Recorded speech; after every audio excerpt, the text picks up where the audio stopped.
What's up, guys? Welcome back to the WSU Democrats podcast. I'm Ethan Bishop, the president of the organization.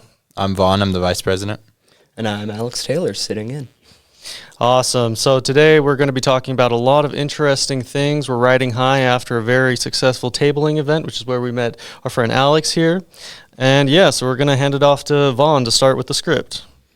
Yeah, so today I want to talk about offshore drilling leases proposed by Trump off the coast of Alaska and California, as well as in the Gulf of Mexico. I want to talk about Zohran Mamdani and Trump meeting in the Oval Office. Utah representative proposing renaming a street in Salt Lake City to Charlie Kirk Boulevard. And I want to talk about Trump threatening to hang Democratic congressmen and women who don't align with his agenda. Offshore drilling leases off the coast of Alaska and California. So I'll give you guys the facts and get your opinion on it. So with Trump's big, beautiful bill, it lists in there that there's up to 34 offshore drilling leases that proposed for the high Arctic region in Alaska, off the coast of California, and in the Gulf of Mexico. This was made possible by Trump rolling back on Biden-era environmental protections, which we know he loves to do. And the fact here that there is an energy problem in the U.S., but it does not warrant this invasive and extensive of a drilling procedure. So the reason, a big reason we have an energy problem right now, it's not a crisis, I would say, more of a problem, is the increase of AI and data centers. So data centers have been around for a long time, but AI companies that use data centers, they use 2 to 4 times more electricity than typical data centers we've seen in the past. And then some estimates indicate that data centers could be responsible for 12% of total U.S. electricity demand by 2030. Today is 4%. So that is a huge increase. We're just seeing these numbers go crazy high. They consume a lot of water too, but this is more about the electricity. And the reason this is such a terrible idea to drill in these places is especially in the high Arctic region of Alaska. So the Arctic is extremely sensitive. Because of the cold temperatures, it slows everything down. Oil breaks down in water much slower, sometimes not at all. So the warmth helps with that. In the case of an oil spill, plants grow slower, animals reproduce slower, so all these things. And then also climate change is warming the Arctic 4 times faster than the rest of the world. So this is a really very, very sensitive ecosystem, very sensitive environment, and even very, very small changes, very small accidents that happen can just be detrimental to the environment here for decades. Also, in the case of an oil spill in this area, it could take months or weeks to get to the area and actually clean it up, which makes it so much worse. And then also in California and the Gulf as well, it's also a sensitive area. Especially in California, it's very dangerous because it's known in that area for strong waves and earthquakes and tropical storms, which make oil spills and other accidents much more likely. And then a lot of people living on the coast complain about this because of the noise and the air pollution that it creates, and then the oil spill potential adds to that. And then obviously pretty much all marine life is very sensitive to the loud noises and any other accidents and things that go on. So what do you guys think about this? So, I mean, the thing that popped into my head is what happened during Trump's first administration really gave us a good idea that shit like this was going to happen. Like you see, Donald Trump in, I believe it was either 2017 or 2018. That's when he did the largest rollback of of environmental protection of a national monument in U.S. history, with Bears Ears National Monument, as well as Grand Staircase Escalante. And yeah, it was literally the biggest cut of protection in American history. And he said that it was just giving it back to local leaders and all that sort of thing. Surprise, surprise, it was giving it back to the Republicans. And they're still, trying to get that land. Biden, protected it when he was in office. And then Trump, when he got back in, didn't protect it again, cut those protections again, excuse me. And, it's just disgusting. And they say that it's not for drilling, it's not for oil, it's not for mining and development. And they even say that, it wouldn't even necessarily be viable there. But at the end of the day, they want it open and to displace all these natural environments, even if it's not for oil drilling, which I seriously doubt, because even if it's not advantageous or they're not able to right now for whatever reason, if it did become advantageous, they totally would do it. And what else? If they own these national monuments and all this land, you're telling me there's not going to be, a Maverick in the middle of these parks, or there's going to be, all this, apartments. There's not going to be mansions. You think all these rich people don't want to line up to live in these beautiful, landscapes? And it's all about greed and corporate interests and all of that. That's why they want to have this land. And the same goes for, drilling and all that. And it's like, I agree, we have an energy problem, but in my opinion, I think we just need to stop all drilling, period. I think it's so bad for the environment that even if we take a hit as far as energy goes, we need to switch to renewables. And it's just way too devastating. And what's not talked about a lot is, yes, it's bad, like the environment and climate change and all that, but people don't even think about the endangered species that live there and all of the animals that could be displaced and killed and literally driven into extinction, including in Grand Staircase Escalante and Bears Ears. There are endangered species there, and they just have absolutely no care for it in the world. And it's all about, we just need energy. It's like, yeah, we do, but there's a lot better ways of doing it than, literally destroying our environment, terrorizing animals, and doing it all in the name of corporate interests. But you have any thoughts on this? Yeah, I do agree. Yes, they do have an energy crisis, but drilling, like you said, is not the way to do it. There's far more renewable energy sources like wind, like solar, like sea, like hydropower. And even just in Weber Canyon here, we could totally put up a bunch of windmills and we'd get quite a bit of power, I assume, just based off of the canyon winds. Yeah, and Trump, he's super against windmills. He says they cause cancer. He talks about them killing birds, even though typically when I've seen a windmill, they don't seem to be going fast enough to kill a bunch of birds. But it's just ridiculous the type of shit they'll say to justify the oil and gas industry. And it's also just a national security problem. Like when you look at getting oil from Russia or getting oil from, Saudi Arabia or wherever, we shouldn't be cooperating with these countries just because they had oil. I disagreed with it when Biden did it. He showed up and I think, he fist bumped, I believe it was the president of Saudi Arabia, who, had literally cut up a journalist. Am I saying this right? Was it the president? That one... Yeah, that was MBS of Saudi Arabia. Yeah, like Biden literally showed up to his palace and gave him a fist bump because he was jockeying for oil. It's like, what the fuck? Like, that should not happen, in America or anywhere. You shouldn't be trying to literally cozy up to dictators just to get oil, just to get some super environmentally unsafe, terrible product, and people say, oh, well, you heat your home, you use oil or, you rely on it. It's like, yeah, that's because our system is made in a way in which we do rely on it. So this is a unique problem that requires systemic change. There are some things that you could say personal change might actually help. Like, for example, I guess, you could say with animal rights or factory farming and that sort of thing, that individual change might make a difference. But as far as oil and that kind of thing, we're basically reliant on that until our politicians do something about it and are actually ambitious and aren't just scared behind, oh, this is the way things have always been. But that's also, I also have to give a little bit of credit to Biden because, back in, I believe it was 2024, when he said, oh yeah, we're going to need oil and gas for at least the next 10 years. and all of the Republicans just lost it. Like they're like, oh, you think it's only going to last 10 years? It's like, honestly, I would say I would take a much more radical approach and just say we just need to stop, period. And if there's short-term economic impacts, fine. But the long-term, especially economic impacts of climate change, way worse.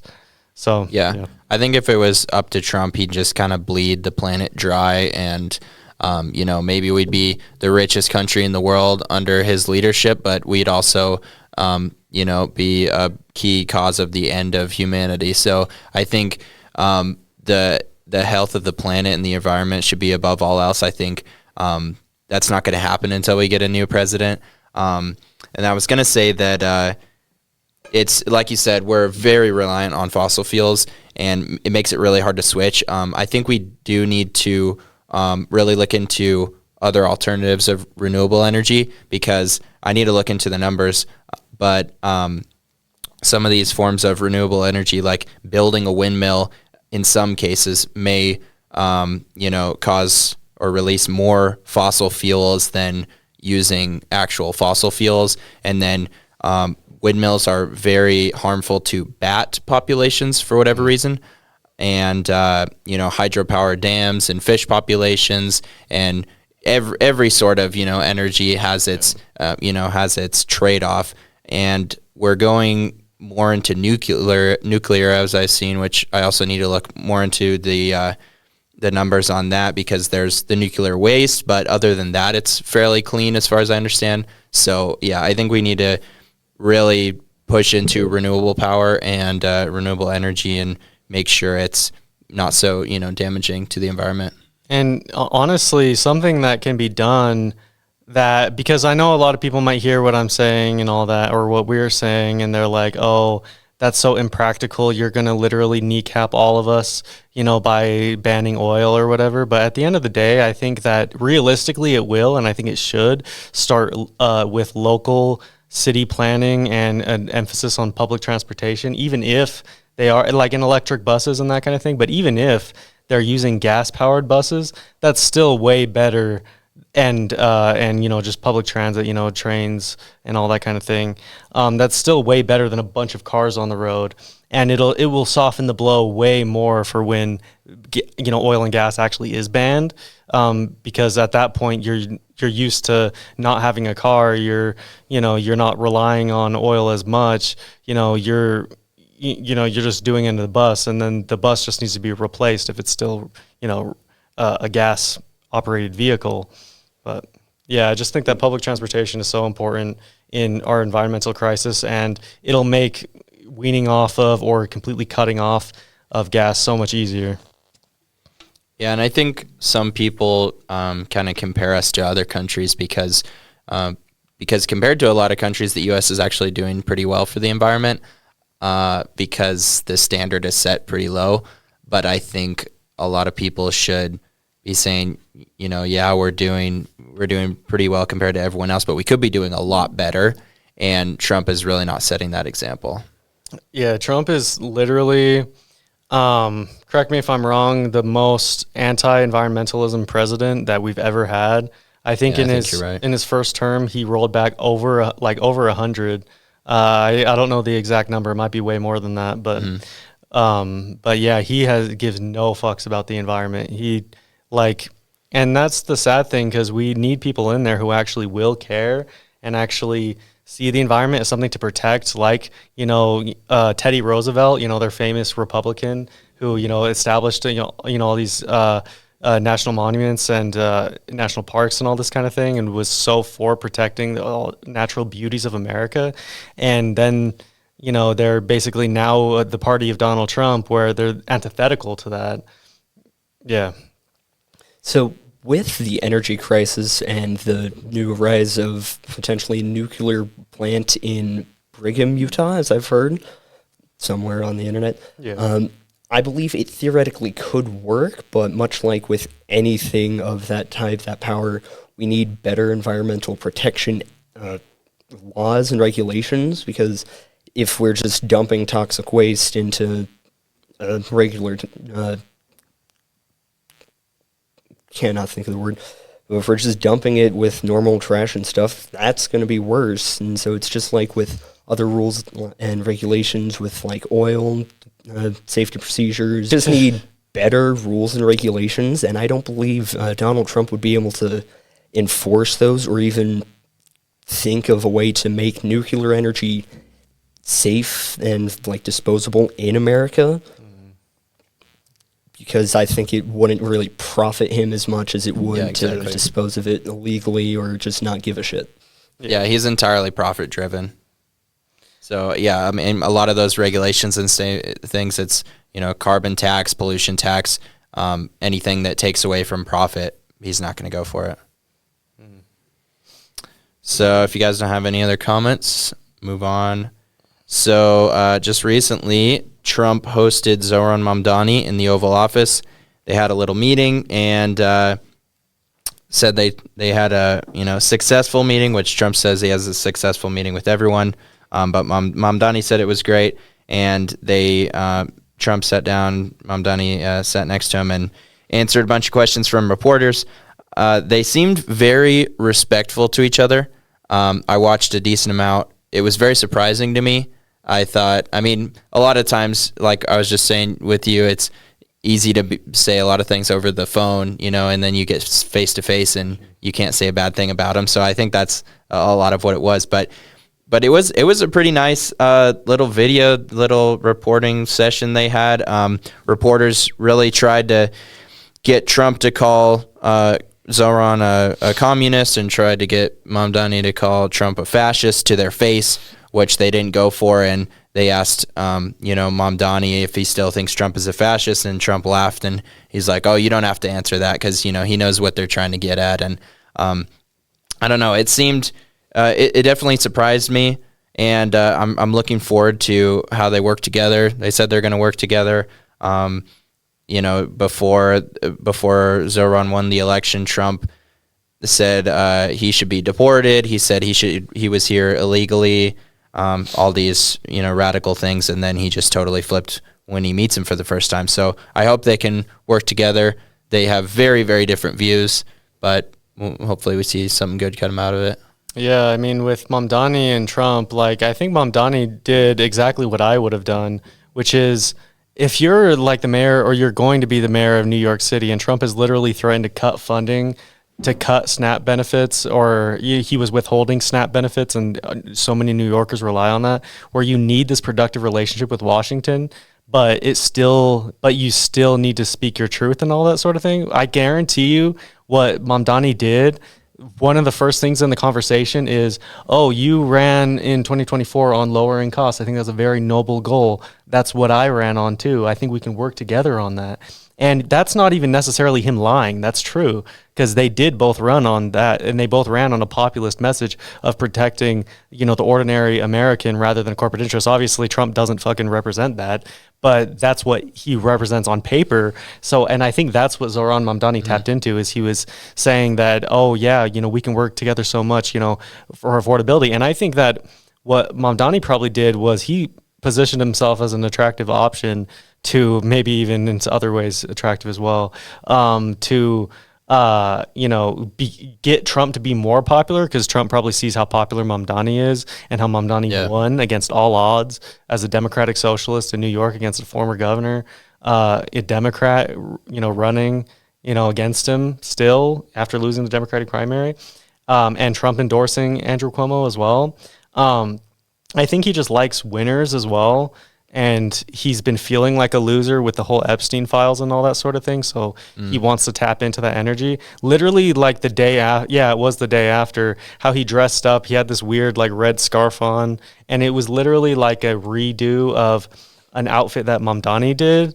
So it was like he literally spent some time with Mamdani, and then he looked at his, you know, whoever does his wardrobe, and is like, oh, you know, yeah, I need to give me a look that's similar to him or something that he did. I can't say for sure that it was, but like, you look at the two pictures side by side, it's hard to think it's just a weird coincidence that the one day he wears something different is the day after he talks to Mamdani. And also the funny thing is that the picture of Mamdani where he is wearing that outfit that Trump is emulating it was an image of Mamdani criticizing Biden for starving kids in Gaza.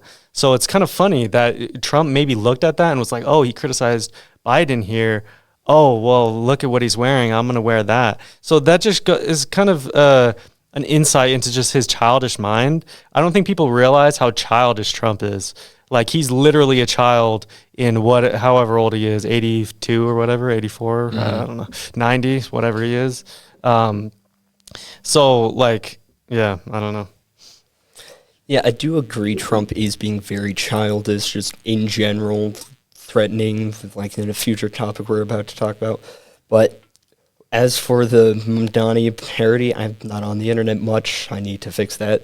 But from what I can tell, Trump is trying to emulate that vision of success because Trump knows he's failing. He is slowly losing the voice of the population. So when Mamdani won against all odds, he's now trying to emulate that by dressing like him, starting to act like him, being buddy-buddy with Mamdani whenever possible. Yeah, and I love it because Megyn Kelly, that's the woman who then said that Jeffrey Epstein technically wasn't a pedophile because he was into 15-year-olds. And, you know, she was saying, and obviously that's bullshit, she was saying that Mamdani, the fact that he won isn't a win for the left or it isn't a win for Democrats because they're going to use Mamdani as a poster boy for like extremism and socialism and communism and to just destroy Democrats in the midterms and all that. But Trump completely destroyed that. He said that he would be fine living in New York and that he thinks that he might do a really good job and he's going to surprise conservatives. He literally just destroyed everything that they were planning on doing just because of his own emotion. Now, am I saying I'm mad that he did that? No. But it just shows that he should not be the type of person running the country. He can't even stick to a script or anything. He just is a loose cannon. And we've known this.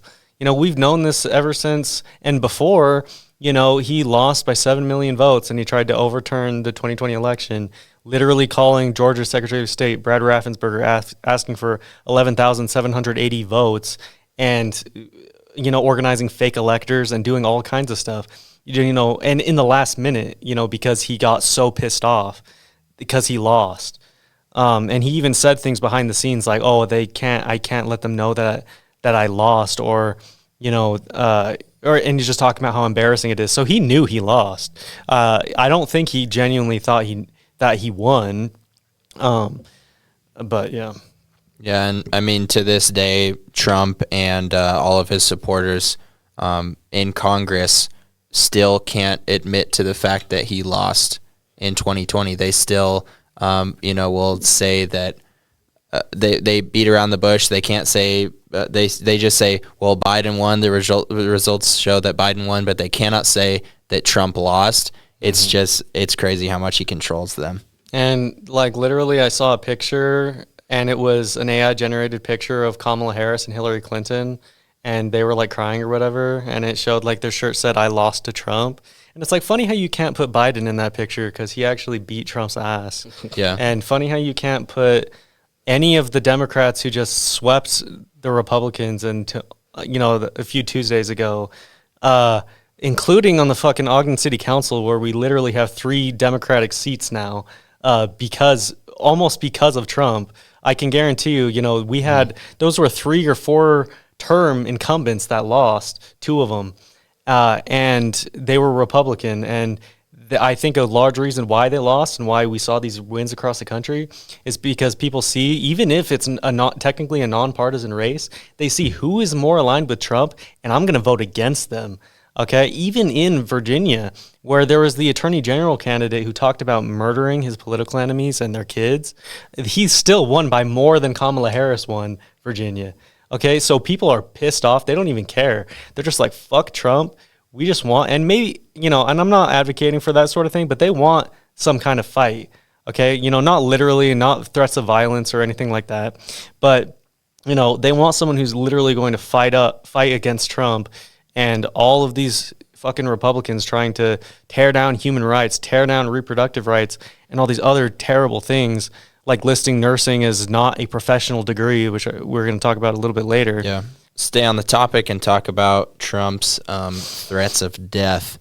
So on November 18th, 6 Democrats from Congress released a video. All of these congressmen and women have military backgrounds, I'll add. They released a video telling military personnel that they have the right to refuse illegal orders, reiterating that their oath is to the Constitution, not the president. So President Trump responded on Truth Social saying, "This is really bad and dangerous to our country. Their words cannot be allowed to stand. Seditious behavior punishable by death. Lock them up." And then he said, "Hang them, George Washington would." So, I mean, it's a lot to unpack, but I just want to say, so a president threatening opposition, opposing lawmakers is anti-democratic by definition, because democracy depends on free political opposition, lawmakers being able to challenge the executive, and disagreements being resolved through the debate, elections, and law. And when a president suggests that political opponents should be arrested, charged with sedition, or executed for speaking out or disagreeing on a policy, that's a hallmark of authoritarian systems, not democratic ones. It's so obvious that Trump is anti-free speech, anti-First Amendment. Anyone who doesn't agree with them, before it was shut them down, put them in jail, lock them up, and now it's even kill them, hang them. This is also at a time when political violence is arguably at an all-time high, and we need absolutely no more support of or fueling the fire.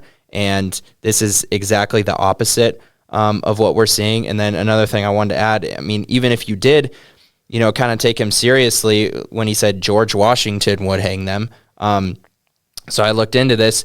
George Washington would not hang them. That is completely false. At the time, public executions and hanging were a thing, so technically George Washington did for certain people, but it was very, very extreme, criminals. And one good example of him not hanging his political opponents is the Whiskey Rebellion in 1794. So this is when farmers violently resisted a federal tax. And what George Washington did is he got the army together. He personally led the army on his horse and rode through, and just to show the force of the United States military and show them that rebellion would not be tolerated. But he did not arrest anyone. He did not kill anyone. And when 2 rebels were convicted of treason and sentenced to death for this rebellion, Washington pardoned them because he said that executing political opponents would deepen division and harm the new republic. So, I mean, going further, going through his claim, it's just not true. George Washington was exactly against, persecuting and killing your political opponents. He believed that, so the whole thing is just ridiculous. And then also, one more thing is that if you ask, a lot of MAGA about these words, they'll probably defend him and, all this stuff, but if a Democratic, president or congressman, whatever, said this, they would be all out against it. How ridiculous is this? So it just shows the, partisanship. Yeah, well, first of all, the thing, as a former history major, now I'm a history minor because philosophy for the win. The greatest thing that George Washington did as president was he left after 8 years. He didn't try to stay. Who tried to stay in office after losing by 7 million votes? Oh, that was Trump. So it seems like Trump is literally the antithesis of what George Washington represented, other than maybe racism, because George Washington did own slaves and all that. But at the same time, it's just ridiculous. George Washington was all about, he warned about the dangers of political parties, which nowadays I feel like I don't really agree with that much, because I feel like we have to work within the game to make change. But at the same time, Donald Trump is the antithesis of that too. Look how partisan he is. Look how, other than, someone like Mamdani who might remind him of Bubba, like it, literally makes no sense, what, they're trying to do. And as far as him saying that the Democratic members of Congress should be hung, literally, I was outside, at one point, outside my apartment, and I heard my neighbors talking about this. Literally 2 boomers saying, oh, yeah, the media is blasting Trump because he said that, these Democratic senators and representatives should be hung. He was like, but, the Senate, doesn't have any authority over the military, so they should be hung, or that it is treasonous to say that. It's like the Senate doesn't have any necessarily direct authority over the military, but it wasn't even a Senate vote. It was them using their own freedom of speech. And by the way, there's special protections for congressional members to use their freedom of speech on the House floor. And I think implicitly otherwise as well, like especially there are duly elected representatives. They have the right to say things, and they have the right to say something that's absolutely true. If you are a soldier or anyone in the military, you have the right to defy illegal orders. That's literally what he said. So he's literally saying, don't do anything illegal. How is that wrong? Yeah. Okay, and the only reason why that pissed him off so much is because it threatened him, because he knows these are legit former, military and influential figures saying this, and he knows that they could cut through to a lot of military members, and he knows that he might have to use the military, like maybe in 2028 or whatever, when the Democrat wins the election, where he wants to use the military to quash opposition or to rig elections, and he doesn't want them to have an inkling that they could actually say no. They need to say no, and they need to have some courage to stand up and fucking, not go along with this. Just like the National Guard being deployed in California, none of those people should have, gone along with that. I certainly wouldn't. I wouldn't have, be there in the first place. But, there needs to be a lot more of a fighting spirit. The military who, they're just bootlickers, they just do whatever Trump says. It's like, no, have some spirit and have some love of your fucking country, where we fought and we were established on independence and freedom and representation in government and not being ruled by a king, whereas you're worshiping someone who literally wants to be a dictator and wants to use you to become a dictator, and you're just going to go along with that. No, there's some things that are more important than yourself.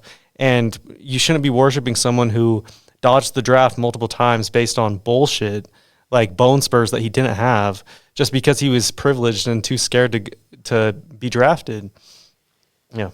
Yeah, I mean, summed up, all the everything they said was just follow the law. That's all they said. Follow the law, and Trump and everyone is flipping out about this. People take their oath to the Constitution, not to the president. That's exactly how authoritarians get to power. And Trump, a few days after this whole incident, he posted a AI picture of himself, which we know he loves, with a cape, American flag cape, like he's a superhero. And the text said, "Remember your oath," with him in the background as a superhero. So that just kind of proves like he thinks that people should take their oath to him, and they should have loyalty to him and not the Constitution, not the country. And I'm glad you brought that up, because I didn't think about that. He recognizes what this means for the future. He needs blind allegiance in his constituents, but also in the military for whatever coup he's going to try and pull next time, because I genuinely believe he's going to try and run for a third term, unfortunately. Yeah, and most of the MAGA Republicans will be on board with him running for a third term, but with them upholding their oath, I'm probably misremembering it, but they have an oath to defend America from enemies, both foreign and local, and yet they defend the local enemy, even though it's unconstitutional. What he's doing is unconstitutional, especially trying to run for a third term, but he's trying to justify that like a previous president has run for a third term and stayed in office, but that was because we were in the middle of a war. So some people may think that he might be trying to deliberately start a war to stay in office, and that's why he needs to maintain control of the troops. That's why he's dismissing the press and prior military experienced peoples, and just in general being unconstitutional.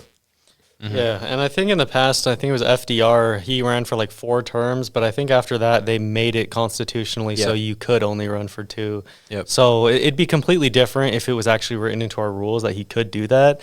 but he just doesn't care and he just wants to anyway and to run. But there's a good chance he'll be dead by then too, and it'll be J.D. Vance. And honestly, if J.D. Vance is the incumbent president, I don't think he'll be that strong. Like just like how like how Kamala Harris wasn't that strong, even compared to Biden. You know, because she was always in the shadow of Biden. Everyone was always thinking about affordability not being good at the time, and Biden's age and his debate performance and all that kind of thing.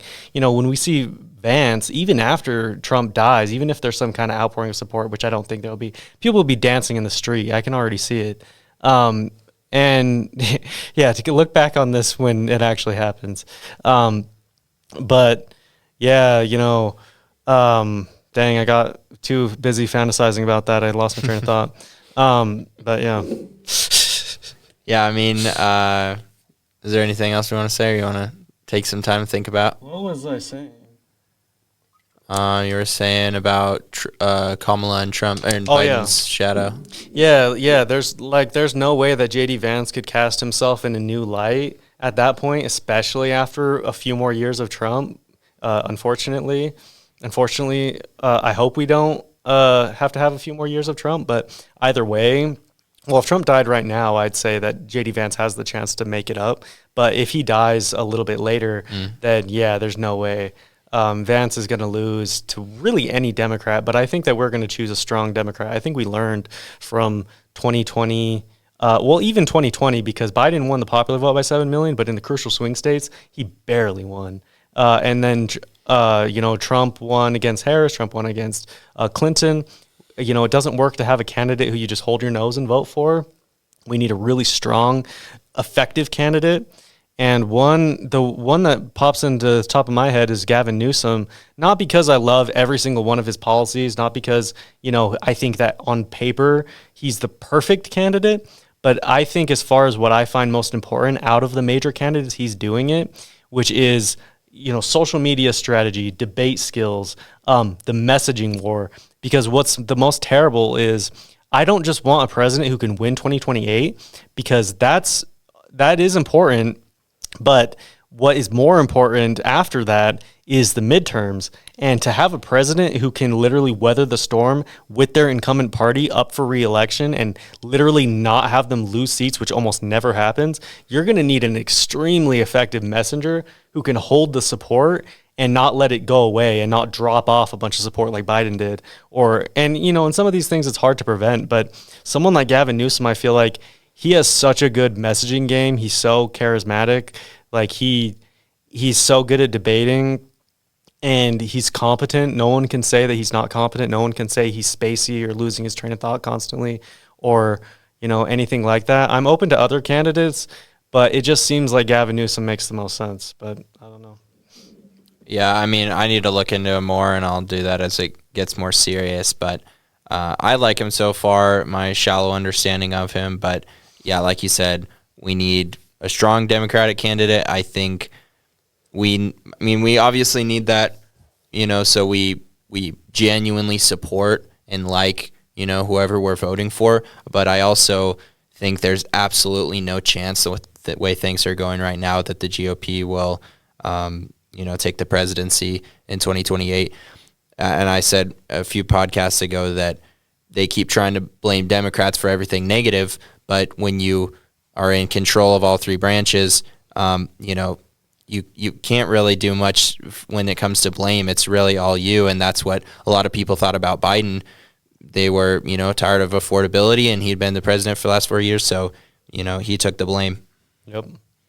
Yeah, and I saw an article recently that said Donald Trump is turning into Joe Biden, and that's true because, well, in some ways it's true, not as far as policy or anything, but as far as the political miscalculations and just becoming unpopular. Like with Biden, it happened with the Afghanistan withdrawal, which was honestly disastrous. And then ever since then, he really couldn't recover. And the economy just really wasn't good. As far as the everyday average American, yes, we recovered better than really any other country from COVID. Macroeconomics actually looked pretty good, but on an individual level, it looks bad. Now the macroeconomics looks worse than it did under Biden, and the individual, living situation is worse too. So people, and I also saw a poll. Well, yeah, and I guess I'll finish my thought with what Trump. I think it started with uh, a lot of the plane crashes that happened at the beginning of his term. I think that was a bad start, and then you have the ICE and the deportations and that going way too far. And then I think the biggest thing that killed him is, again, the economy. That's like what Bill Clinton says. It's the economy, stupid, because you need to bring that up because it's so important to everyone's day-to-day life. And once you don't have that, dude, you're fucked. So I think with any kind of opposition or Republicans arguing, we just need to hammer that in. Your president has not delivered on his promise of making America more affordable, and America is worse off under his leadership.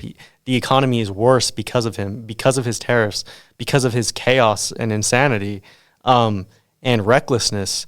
And then he says that, you know, he can reduce tariffs on beef or bananas and all these other stuff, and then the MAGAs are acting like, oh well, that's such a good thing that he did that. It's such good economics. He's playing 4D chess. He literally fucked up the economy and then he undid it a little bit, and then you're saying he did something good? No, he just realized that, oh, maybe it's not worth it to take all these political hits. Let me backtrack a little bit, and he didn't even backtrack all the way.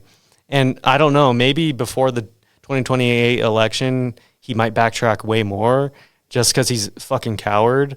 But I don't know. I've definitely been affected by the tariffs directly because I have a very small hobby that requires me ordering parts that are manufactured in China or where other places are. And so that has jumped up the prices of who I would order them through and what they have to charge in order to get the parts to us and all that stuff. It really does make an effect. And so him just backing it off of a few things, that's not going to work. We need to actually sit down and meet with the people and talk. How can we meet in the middle? What is going to be the best practice for both sides? Like, if he's all about profit, how can we both be profitable and not screw over our individual economies? Mm-hmm. And I wish it was like that. I wish we would stop treating our greatest allies like enemies, like Canada and Mexico and Japan and, these countries that we have historically had really good ties with, and he's just kind of fucking that over. Yeah. And with the whole, people will call me a globalist or whatever, but when it comes to China and other countries and that sort of thing, I'm honestly pretty pro free trade. I think that makes prices lower. It is better for the economy. I think that there should be some things in place, like maybe some tariffs or maybe some blocking of imports or not exports, but blocking of, Chinese imports if they're committing human rights violations or something, where you can actually use the tariffs as a retaliatory action for violations of human rights, so that maybe you could coerce a country into not being a piece of shit without actually putting boots on the ground and having a whole ass conflict. So I think we should always start with no tariffs at all. And if they give us a reason to hurt their economy, then we should. Just like how after the war in Ukraine, Biden slapped a shit ton of tariffs, or not tariffs, sanctions on Russia, and that decimated their economy. I don't even know. I need to look into how their economy is doing now, but it really fucked them up. And he did that without instigating nuclear war or anything, just because of that. If you're already on this adversarial basis, just from the jump, what leverage do you have to stop them from doing something truly terrible?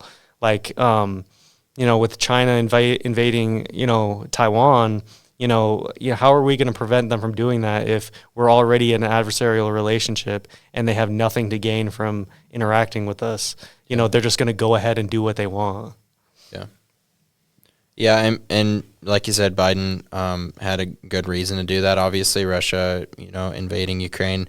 But Trump is, doing this to Canada, the largest undefended country border in the world. Potentially one of our greatest allies. There's just no reason for it. Yeah, and like what Justin Trudeau said, they fought and died with us in war. They did all kinds of stuff throughout our history. Our histories are uniquely intertwined, and he just completely destroyed that. There was absolutely no reason to go against that. There was no reason to go against NAFTA, which was basically the North American Free Trade Agreement, and which literally set out a common set of rules for labor and all these kinds of things, for the U.S., Mexico, and Canada, which really did even out the scoreboards and made it more fair. And they act like that's the worst thing because it's globalist. And they just want, America first, which really means America last, and America super expensive. Look at the economy we have and tell me it's America first. No. And by the way, having the Saudi Arabian president and, all these other, foreign dictators who, ordered the killing of U.S. troops and all that. Yeah, that's not America first. That's America last. Mm-hmm.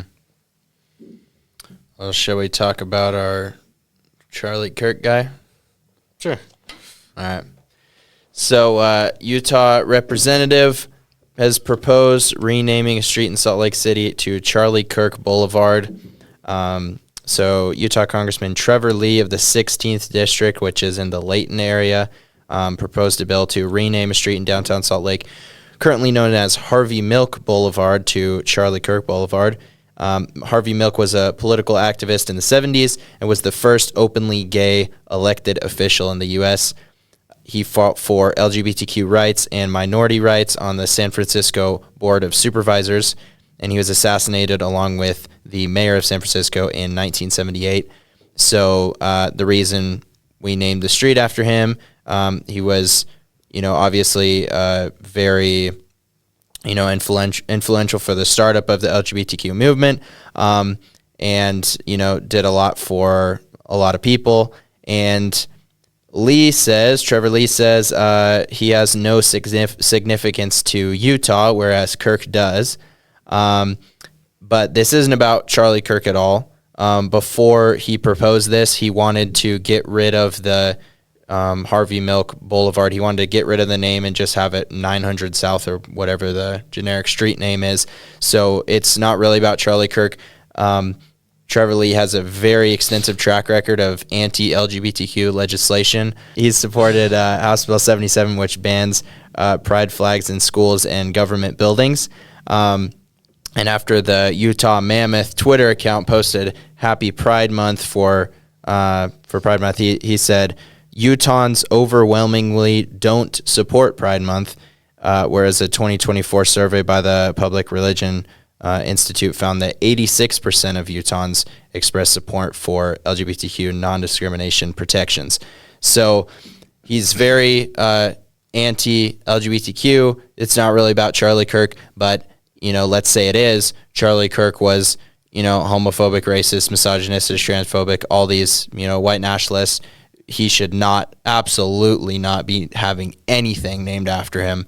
And the bottom line is Trevor Lee does not have the authority to make this change. It's ultimately up to the Salt Lake City Council. There is some gray area, depending on how far Lee wants to take it. He could challenge, powers of what his authority is over, and if he really has the power to change the name. So depending on how much he cares, he's released some polls himself, and whatever he said, like 75% of people support the change. I don't really think that's true. I mean, especially in Salt Lake City. Oh yeah. I also think that even if it did come down to this, which I don't think it'll be possible for him to change it, I think if he did, it's probably going to be vandalized. I would hope so. Because, like I said, this guy does not deserve any recognition whatsoever. Yeah, and honestly, all the comments that Charlie Kirk made are just terrible. Like how he said that, if he saw that he had a black pilot, he would, pray that they're qualified and all that. Whereas if they're a black pilot, they probably had to work way harder to get to where they were. And also, he said that if his underage daughter got pregnant, then he would force her to carry their rapist child. It's like, this is not someone who should be immortalized. I get he got shot in the neck, and that's honestly a horrible way to die, but that doesn't mean that you should whitewash everything he says and act like he was some saint when he wasn't.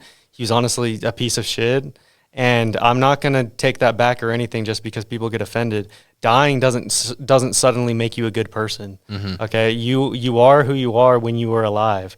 okay? And that's who he was someone who spread hate and spread hate to other people on campus. Now we have hate speech on campus in large part because of Charlie Kirk and amplified because of Charlie Kirk.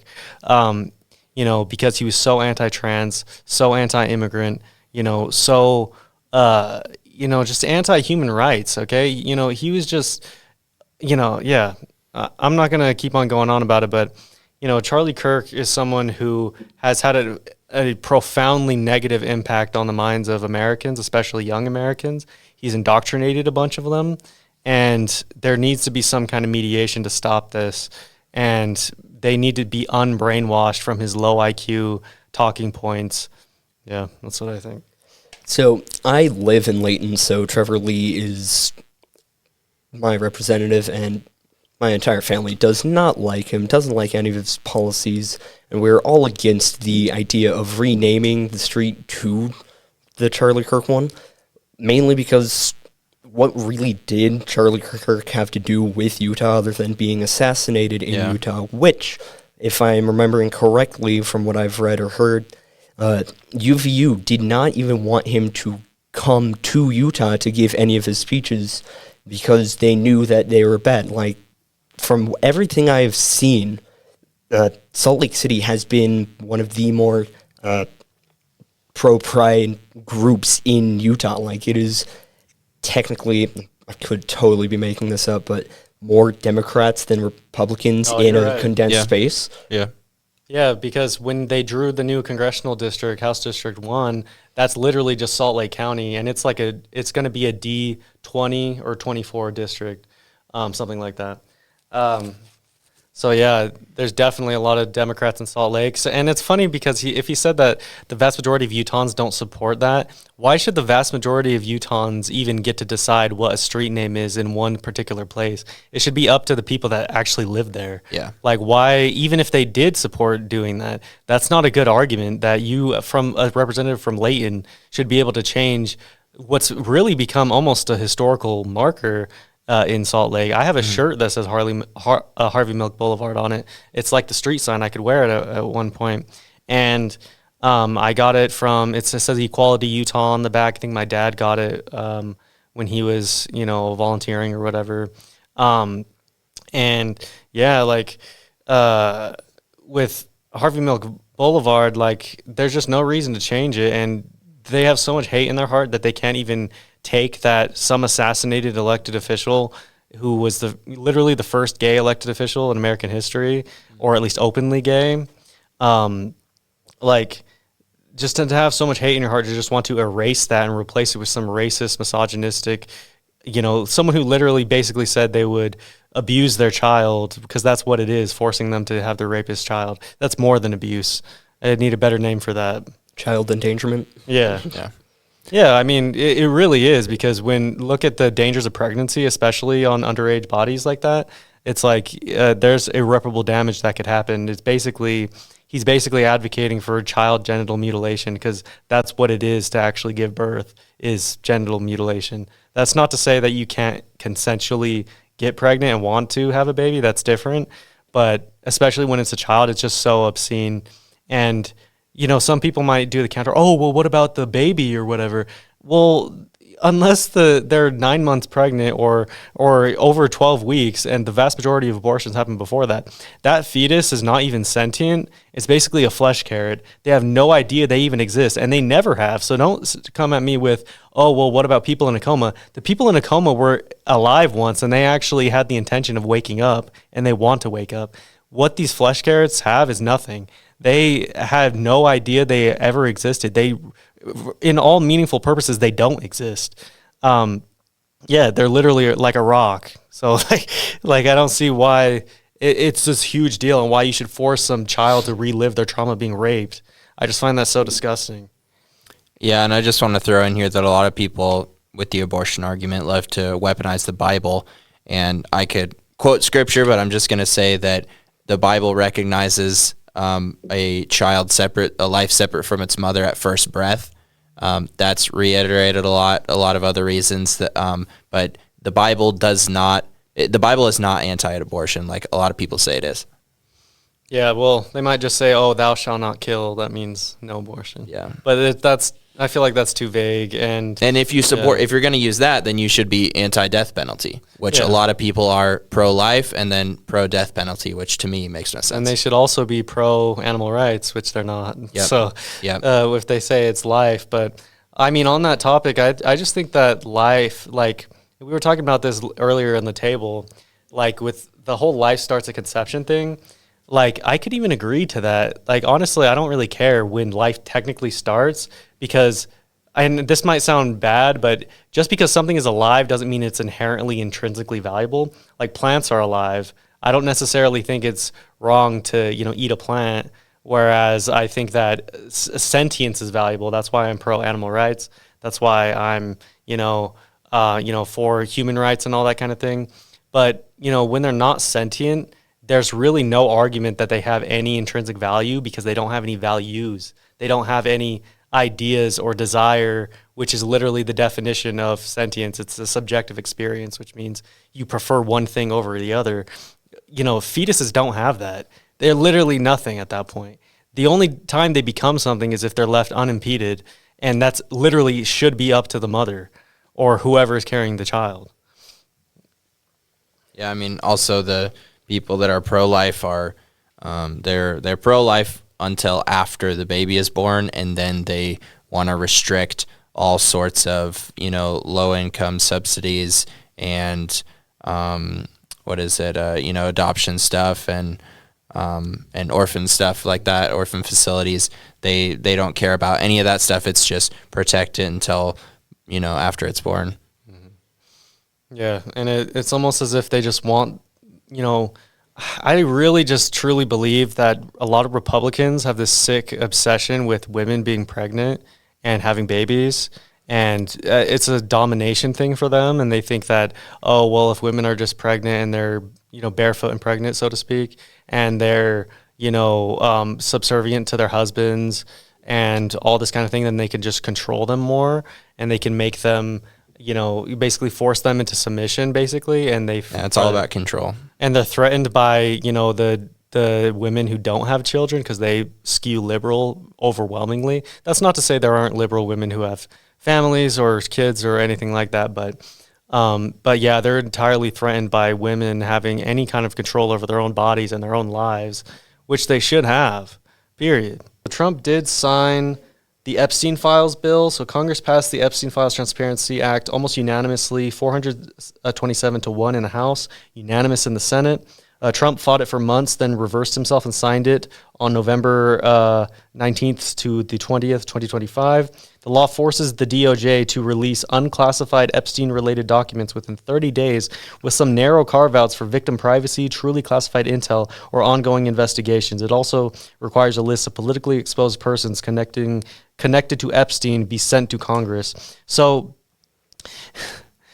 basically, the carve-outs for victim privacy is good, but the carve-out for truly classified intel, that's kind of vague, and anything having to do with ongoing investigations, that can be subjective for what is, like, for example, if he ordered the investigation into Bill Clinton, and that might involve Trump or whatever, then he could say, oh, well, we can't release that, but we can release everything else. So he could literally just selectively tell his DOJ, or he already has, told them to investigate things that might implicate him so that they can't release it by law. I think that it's really just a way to get away from accountability. And he also said within 30 days. And I feel like that's also a little bit obscene too, because why are you giving them that much time? You should be saying as soon as possible. That's what I would say.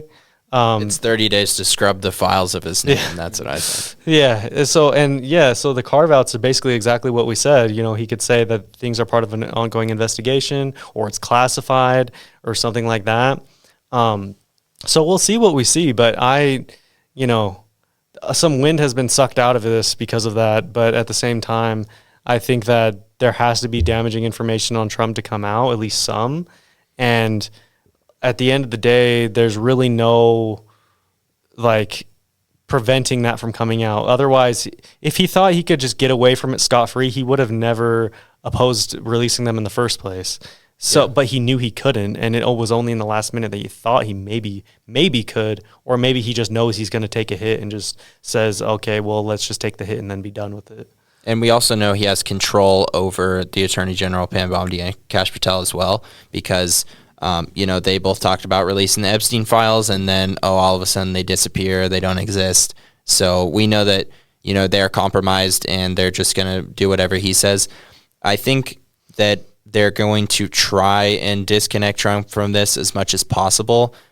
I do think that Trump is so involved in the Epstein files that even they're going to redact his name as much as possible, maybe, but we're going to see context clues that, clearly it's talking about Trump. However, I think context clues and common sense is just simply not enough, because we have enough of that right now, but still people say, well, he's not convicted, so, it's not true. We don't know yet. So I'm really hoping there's, some real hard evidence here that we can, put to a jury and maybe see some accountability. Hopefully, we'll see. I don't know. I think that's pretty hopeful thinking. Yeah. So with the Epstein files and Trump having signed it, that's new news to me, but again, not on the internet. I believe he's done like the 30 days truly classified information and the ongoing investigation as a loophole to get himself out of it, like we have said. Like, he is doing that to scrub his name so he looks like he was nowhere near that. Yet, from everything we have seen and heard about just so far, is that he was most likely, like, with next to no evidence defying it, that he was there and he should be convicted. This one really pisses me off. So nursing dropped from the professional degree category. This one is sadly accurate and very current. Trump's big education/loan package, the One Big Beautiful Bill Act, was signed earlier this year. Under it, the Department of Education rewrote who counts as having a professional degree. Nursing and some other health fields like PAs and PTs got kicked out of that category. Practically, this means nursing grad students lose access to the higher borrowing caps and certain loan programs that are still available to law/med students. Grad borrowing is capped at $20,500 a year, $100,000 lifetime, and Grad Plus loans are being phased out in 2026. Nursing orgs and unions are warning this will worsen the nursing shortage by making advanced degrees and faculty training financially out of reach for a lot of people. So they didn't ban nursing, they just made it way harder and more expensive to become an advanced practice nurse, which is wild given how strapped hospitals already are. So literally, this is just a huge disrespect of all of the nurses in our healthcare field.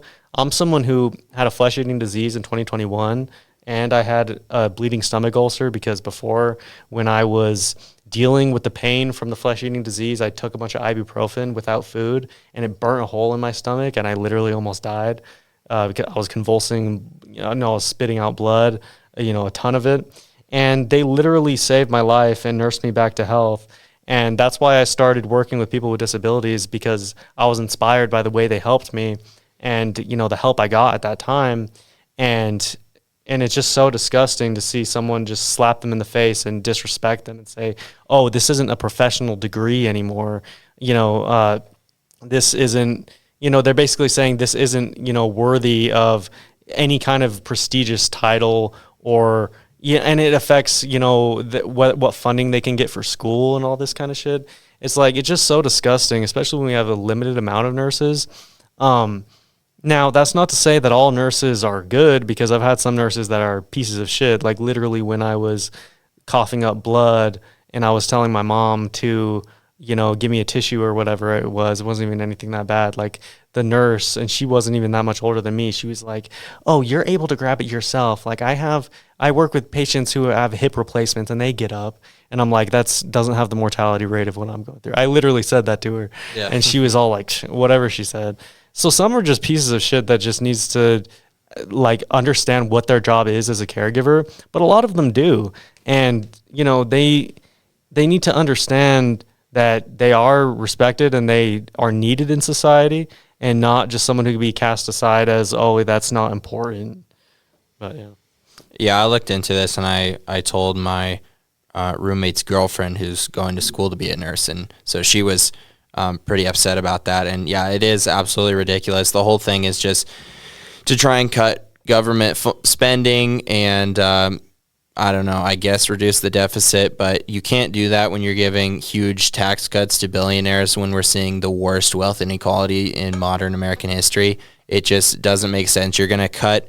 It's really just benefiting the poor or benefiting the rich and taking from the poor to make up for that. And then after all that's said and done, it makes the deficit worse.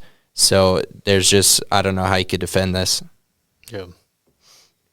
So with the professional cuts and like what classifies as a profession or whatever it was, that also includes more technically skilled jobs like learning how to code and like all these electronics jobs, which with the future we will actually need, especially if AI actually does become bigger and more integrated into more and more things. We need people who understand how to use that, or at least how to code them, or how to fix them, and all the different things. Yeah. So if that's all we got to say about that, I wanted to say this as well. So there was a condemned socialism vote before Zoran Mamdani's visit in the House of Representatives, and the House passed a resolution, quote, denouncing the horrors of socialism, 285 to 98, right before Zoran Mamdani, Democratic Socialist and NYC mayor-elect, came to the White House. 86 Democrats joined all 199 Republicans in voting yes. House Minority Leader Hakeem Jeffries was indeed one of the Democrats who voted with the GOP. So basically, it was a shot at Mamdani and his political vibe and that kind of thing, and a bunch of Democrats went along with it, including our leader in the House. And the thing is that I'm almost certain this was after when, it was after when Zoran Mamdani was asked if he would support Hakeem Jeffries staying on as speaker, because there's even a Democratic Socialist city council member in New York that was thinking about challenging Jeffries in the primary to become the Democratic nominee. And Mamdani was like, no, I support Jeffries. And it's like he literally took a shot at you. He didn't even endorse you until the very last minute. And it's like, and he's really not that effective of a leader. I think he is somewhat charismatic. He's not all bad, and if he wins the speakership, that's so much better than Mike Johnson. But at the same time, I want like a true fighter in there who will actually fight for what we believe in and, organize more effectively and have more fight to them and a better vibe. I feel like Hakeem Jeffries, we could do better. That's not to say that he's the most terrible person in the world, but I just think that we could do better than him. And I don't like that Zoran Mamdani's just trying to go along with the Democrats to the point where he, looks past any kind of, improprieties or, negative things. And he just says, oh, I support them just to get along. But yeah. Yeah, I think we should unseat Hakeem Jeffries. I also think that if we're going to condemn socialism, we should also condemn capitalism in the sense that it unfairly favors the rich and guts programs for the poor. So it's also like, people love to call Zoran a communist, and you can also call Trump a fascist. Like, it's on both sides, but when it's with the GOP, it's always just accusing one side. So I think I don't know. I think we should also be addressing the problem of capitalism, because that's more integrated in everyone's life, federally, whereas socialism is more of a New York thing now with Zoran Mamdani, depending on how far he takes it. Well, and that's the sad thing about it, is because they framed it as the horrors of socialism. So some Republicans might be hearing us talk and being like, oh, well, why wouldn't you vote to condemn the horrors of socialism? It's the horrors. Okay, well, would you vote to condemn the horrors of capitalism? Yeah, no. If that was up for a vote, literally probably no one would have voted for it except for maybe a few Democratic Socialists there on the Democratic Party. It's like, so when you actually equalize it, you see how it's incredibly how it's skewed anti-socialism, And it's not, it's not just anti the horrors of socialism. It'd be one thing if some socialist country did something horrible and you condemn the specific action, but when you paint it with the broad brush, especially when a democratic socialist who's literally advocating for in many ways the opposite of what these authoritarian socialist countries do, it's like it makes absolutely no sense. And then some Democrats just go along with it. Like, makes no sense. But And it's not entirely a terrible system. I think pure socialism is not good. There's no incentive to work and to take risk. But you also look at countries like Finland who, have universal health care and some of the highest taxes in the world, but they also rank at the very top year after year for happiest country in the world. So, there are trade-offs. Taxes are not all bad. Like, socialism isn't all bad. yeah. Yeah, on that comment, people often overlook the fact that the police department and the fire department are actually paid for by federal funding, which by definition is a socialist practice. So really doesn't make any difference, because I've heard a lot of the arguments for why we don't have universal health care is, oh, I don't want to pay for someone's broken leg. Like, Yeah. cool. So I don't feel like I should be paying for another person's 911 call, but Yeah. here I am still paying those taxes because I know it is something that we do need as a country. And it makes so much more sense to just pool your resources into it to get that. And it's like, to that point, like, if you look at police or the fire department, it's like, why is that free? If you're so for capitalism and all that, why shouldn't we have to, get a huge bill? And you do for the ambulance, but, let's say, you get robbed or something and you have to call the police, are the police going to charge, give you a bill afterwards? No. And that's how it should be. Just like how if you get injured, you should not get a bill afterwards. Yeah, I support universal health care. I think the U.S. should definitely adopt that. I think that's very far from actually happening. But, a lot of people will use the argument that things are going to be slow and you're going to have to schedule out and the care is not going to be good. Personally, I've already experienced that. We have privatized healthcare. You would think at least we should not have to schedule months and months in advance. I try and book a dentist appointment and it's like I have to wait 6 months for the earliest opening. Like, that should be a public healthcare problem. If anything, I've heard people in Canada, that has public healthcare, that the care isn't great and it takes a while to get things. And I feel like that's already a factor. And, we're the wealthiest country in the world and we pay the highest healthcare premiums in the world. I don't think they should go together. I think if the care is not going to be great, maybe not be the fastest either way, we at least shouldn't have to pay for it. Yeah, exactly. Do you have anything else to say about that, or should we continue? We can continue. Good. So I'll just kind of run through this. I'll say this because this kind of goes into what we were saying earlier, how the Trump admin is pushing coal leasing in Utah.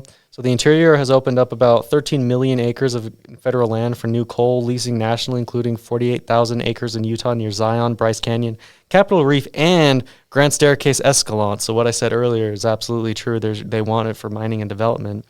Conservation groups in Utah are furious, pointing out that this reverses earlier decisions that found those parcels unsuitable for coal mining and threatens water, air quality, tourism, and wildlife. The weird twist, some recent lease sales have flopped because companies don't even want the coal at the price/market conditions we're in, which makes this feel like ideological fossil fuel cosplay as much as real energy policy. So I just kind of wanted to say that. And then there's also the endangered species rollback that he's doing. There's the so-called peace plan for Ukraine, which literally gives Russia basically everything they want. And I kind of want to put a vocal point on this as the last thing. Abortion and DEI are now considered violations of human rights. So this refers to new Trump administration directive about how the State Department does its annual human rights report.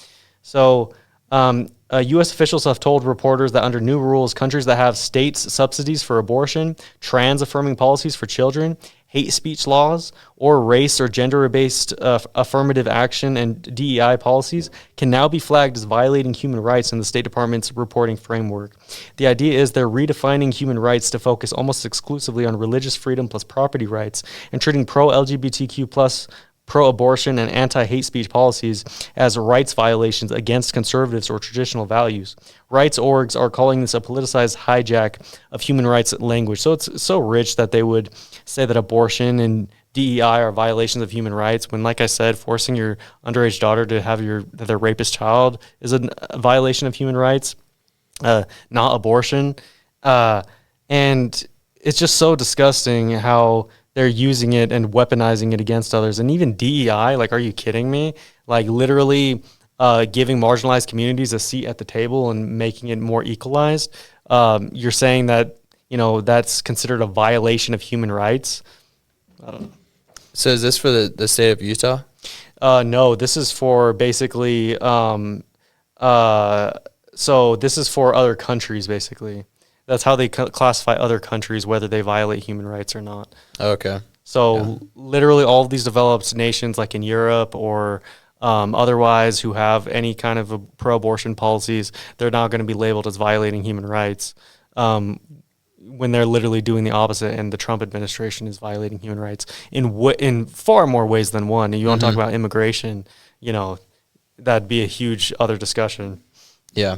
And like you said, like religious freedom, and a lot of people will try and weaponize the Bible and, to push their agenda. But Jesus, by definition, was for diversity, equity, and inclusion. Like, that's who he was. So I don't think you can really call yourself a Christian and then support stuff like this. Yep.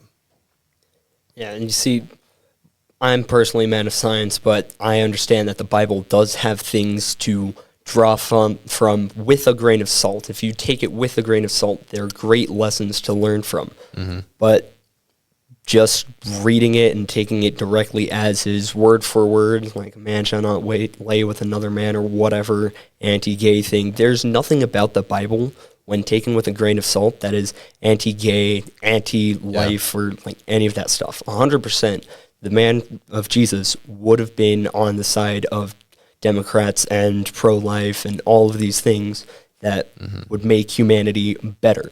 Mm-hmm. Yeah, loving your neighbor, not, accusing them of stuff, blaming, scapegoating, all that stuff. Yeah. So do we got anything else to say? Should we wrap it up? Good to wrap up. Okay, well, thank you guys so much for watching this episode of the WSU Democrats podcast. Thank you to Alex for showing up here. Such a great to have a new person. It's not just me and Vaughn, finally. Yeah. But yeah, I hope you guys have a nice day or night, everybody. See you later.